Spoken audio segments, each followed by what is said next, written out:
Welcome back to this video. In this video, I'll show you on how to make zip file on Android phone Infinix. So let's see. But before we dive into the tutorial, if you find this tutorial useful and you are very new to this channel, remember click on that subscribe, turn on the notification bell for more useful tutorial like this. So with that being said, let's get started. The very first thing you need to do is to head over to your phone file manager. Okay, it's because the zip can be in picture or video or document.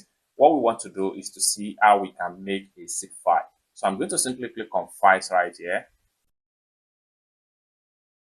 So having clicked on file, it's load up like so. Like I said, it can be video, documents, or download file that we want to zip.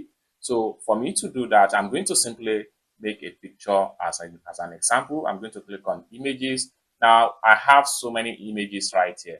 Now we can try as much as possible to make a zip file with as many as possible number of photos or video. Now I'm going to select at least 3 photos right here. I'm going to click and hold down, select this photo. I'm going to select this and I'm going to select this. Now when you select all the photo, this is under the camera or the photo camera section.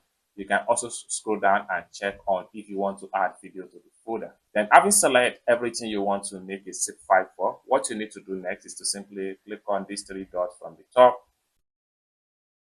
And this is going to pop up. Next thing you need to do is to simply click on compress.